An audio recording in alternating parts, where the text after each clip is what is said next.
Sir నమస్కారం sir. నమస్తే. Sir లగచర్లలో మనం మొన్న చూసాం కలెక్టర్ని రైతులు దాడి చేయడం చూసాం. ఆ విజువల్స్ అన్నీ కూడా సోషల్ మీడియాలో సర్క్యులేట్ అయ్యాయి. అయితే ఈ ఇష్యూకి సంబంధించి అక్కడ బీఆర్ఎస్ మాజీ ఎమ్మెల్యే పట్నం మహేందర్ గారు అరెస్ట్ అయ్యారు. ఇప్పుడు ఆయన రిమాండ్ రిపోర్ట్లో కొన్ని సంచలన విషయాలు అయితే బయట పెడుతున్నాయి సార్. అది ఈ ప్లాన్ వెనుక, ఈ దాడి వెనకాల కేటీఆర్ గారు ఉన్నారు, ఆయనే ప్రధాన పాత్ర పోషించారు, ఈ విధంగా కలెక్టర్ పైన దాడికి ఆయనే ఉసిగొల్పారని చెప్పేసి వార్తలతో ప్రచారంలో ఉన్నాయి. అయితే బీఆర్ఎస్ వాళ్ళు ఏమంటున్నారంటే ఈ విధంగా ఇరికించే ప్రయత్నం చేస్తున్నారు, కేటీఆర్ గారు అరెస్ట్ చేయడానికి ఇటువంటి ఆరోపణలు చేస్తున్నారని వాళ్ళు అంటున్నారు. ఏం జరగచ్చు అంటారు సార్? దీని గురించి ఏం చెప్తారు మీరు? ఏమీ జరగదండి. కేసులు పెట్టుకోవచ్చు, ఆ రైట్ ఉంది వాళ్ళకి, ఎందుకంటే వాళ్ళు ప్రభుత్వంలో ఉన్నారు కాబట్టి. ఓకే. రెండోది, ఇప్పుడు తెలంగాణలో అధికారంలో ఉన్నది కాంగ్రెస్ ప్రభుత్వం అని చాలామంది భ్రమపడుతున్నారు, కానీ అది కాంగ్రెస్ ప్రభుత్వము కాదు. అదేదో పైకి ఖద్దరు లోన కాషాయం వేసుకున్నటువంటి ఒక ప్రభుత్వం నడుస్తోంది అక్కడ. కేంద్ర ప్రభుత్వం తాలూకా నీతి ఆయోగ్ అనేటువంటి ఒక కార్యక్రమం ఉంది. దాని ఎక్స్టెన్షన్ ప్రోగ్రామే ఇక్కడ హైడ్రాలు, ఈ లగచర్లలు, ఇవన్నీ కూడా.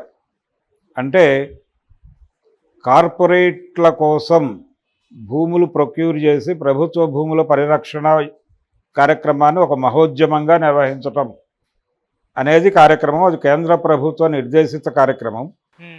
ఆ నిర్దేశిత కార్యక్రమాన్ని సుగ్రీవాజ్ఞగా స్వీకరించి రేవంత్ రెడ్డి గారు అమలు చేస్తున్నాడు. ఇక్కడ ఫార్మాసిటీ అనే పేరుతో హైదరాబాద్ శివార్లలో ఇచ్చినటువంటి ఒక జీవో, ఇది మన రామానుజ విగ్రహం పరిసరాల్లో ఇచ్చినటువంటి భూములు, ఆ ఫార్మాసిటీ అనేటువంటి దీన్ని క్యాన్సిల్ చేసి, ఎందుకంటే అది హైదరాబాద్ శివార్లలో ఉంది కాబట్టి అది ఇంకే దేనికైనా ఉపయోగించవచ్చు అనే ఉద్దేశంతో అది పూర్తి స్థాయి ప్రభుత్వ భూమి. ఓకే. దాన్ని హోల్డ్ చేసి, ఏది ప్రభుత్వ ఆస్తుల పరిరక్షణలో భాగంగా దాన్ని హోల్డ్ చేసి పంట పొలాల మధ్య ల్యాండ్ పూలింగ్ ద్వారా భూమి తీసుకుని ఫార్మా కంపెనీలకు ప్రామిస్ చేస్తున్నారు. వీళ్ళు ప్రభుత్వం ప్రామిస్ చేసింది, ఈ ప్రభుత్వం కాదు. గత ప్రభుత్వాలు చేసిన ప్రామిస్ని కూడా వీళ్ళు హానర్ చేయాల్సి ఉంటుంది. అందులో భాగంగా హానర్ చేస్తూనే ఈ క్లస్టర్ల ఏర్పాటుకు రంగం సిద్ధం చేశారు. ఈ క్లస్టర్ల ఏర్పాటు ఏంటి? ప్రతి చోట 2000 ఎకరాల నుంచి ఇంకొంత ఇస్తారు వీళ్ళు. దానిలో ఒక ఫార్మా ఎస్టాబ్లిష్మెంట్ జరుగుతుంది. జరిగితే పొల్యూట్ అయిపోతాయి గ్రామాలు, జలాలు, భూములు పొల్యూట్ అయిపోతాయి అనేటువంటి భయం జనాల్లో ఉంది. అందుకని అబ్జెక్ట్ చేస్తున్నారు. పైగా వచ్చేవి మెడికల్ కంపెనీలు, ఫార్మా కంపెనీలు, అవి విపరీతంగా రసాయనాలను వాడతారు వాళ్ళు. అవన్నీ ఎక్కడ ఇంకుతాయి అనేది ఒక ప్రశ్న. పర్యావరణ సంబంధమైనటువంటి తలనొప్పులు తలెత్తే అవకాశం ఉంది అనేది. ఇదేదో లాభాల్లో వాటా పంచే వ్యవహారం కాదు. మీకు ఉద్యోగాలు కల్పిస్తామని చెప్తారు ఇనీషియల్ స్టేజ్లో, కానీ ఉద్యోగాలు ఎవరికి ఇస్తారు? లోపల ఉద్యోగాలు స్కిల్డ్ లేబర్కి ఇస్తారు. గ్రామీణ వాసులకు స్కిల్ ఉండే అవకాశం లేదు ఆ ఏరియాలో. కాబట్టి వీళ్ళకి ఏ ఉద్యోగాలు వస్తాయి? స్వీపర్ ఉద్యోగాలు, గేట్లు తీసే ఉద్యోగాలు వస్తాయి. ఓకే. అవి గ్యారంటీగా చూపించి 1000 ఎకరాలు వీళ్ళు దండేసుకుంటున్నారు. ఎంత దుర్మార్గం ఇది!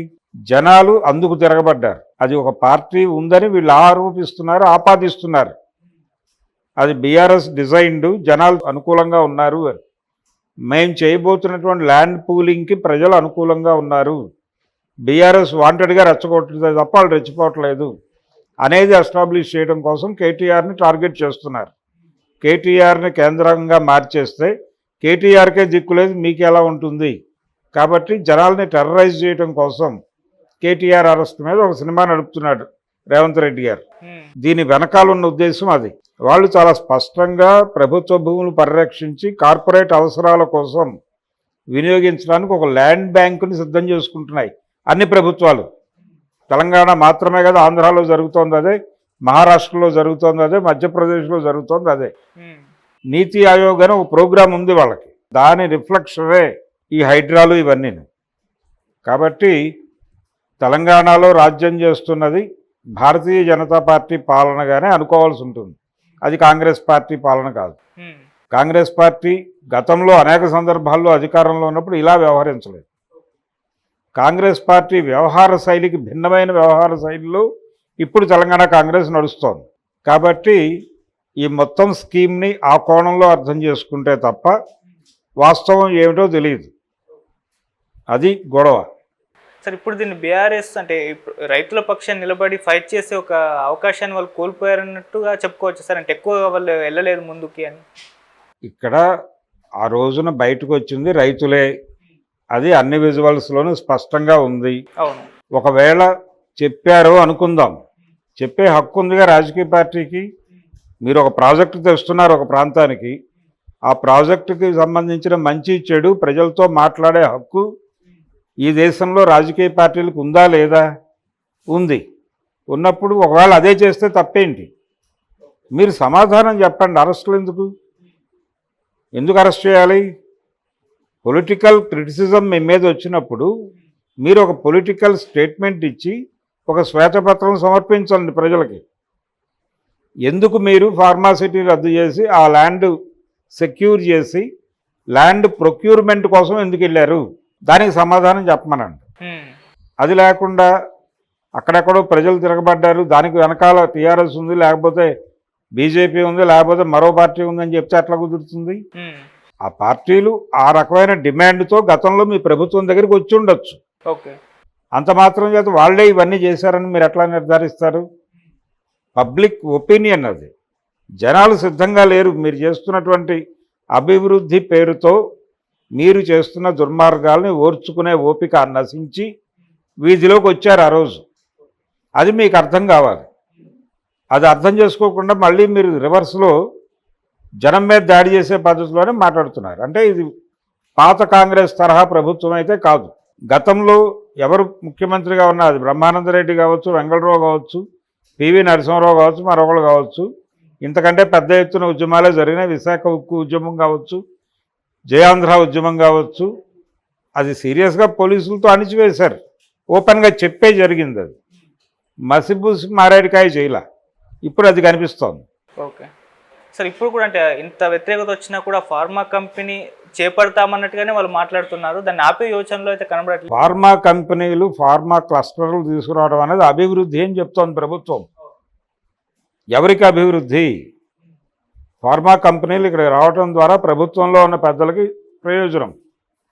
అక్కడ ప్రజలు నష్టపోతారు, వాళ్ళకు ఉపాధి అవకాశాలు రావు. నీకు నిజంగా అక్కడ ప్రజలను ఉద్ధరించే కార్యక్రమం ఉంటే ఇమ్మీడియట్గా ఫార్మా కంపెనీల్లో కావలసిన ఉద్యోగులకి ఏ టెక్నాలజీ ఉండాలో, ఏ జ్ఞానం ఉండాలో అది కనుక్కుని ఆ జ్ఞానాన్ని ఇవ్వటం కోసం ఇప్పుడు ఎలాగో క్లస్టర్ అనగానే ఇమ్మీడియట్గా అవ్వదు. అక్కడ యాక్టివిటీ మొదలై అది కంక్లూడ్ అవడానికి టైం పడుతుంది. ఈ కంక్లూడ్ అయ్యే టైంని మీరు అక్కడ విద్యార్థుల్ని ట్రైన్ చేయండి. ఆ కంపెనీకి కావాల్సిన స్కిల్డ్ లేబర్ని మీరు తయారు చేయండి. దానికి సంబంధించిన వ్యవస్థ పెట్టి అప్పుడు మాట్లాడండి. ఓకే. ఇవేవీ లేకుండా వన్ సైడెడ్గా మీరు ల్యాండ్ పూల్ చేసేసి జనాల్ని బేదఖలు చేసేసి అభివృద్ధి జరుగుతోంది, అందులో మీరు భాగస్వాములు అవుతారని పిచ్చి మాటలు మాట్లాడితే ఎలా? అదే జరుగుతోంది. మీకు సిన్సియారిటీ ఉంటే మీ ఆచరణ అర్థమైపోతుంది. మీకు అది లేదు. ఓకే. కేవలం బుకాయింపు రాజకీయాల మీద కథలు నడుపుతున్నారు. చాలా స్ట్రైట్గా ఫార్మాసిటీ పేరుతో గతంలో నోటిఫై చేసినటువంటి ల్యాండ్ని ఇంకేదో కార్పొరేట్ కంపెనీకి అప్పచెప్పడం కోసం ఈ డ్రామా ఆడుతున్నారు. అంతే. Thank you so much.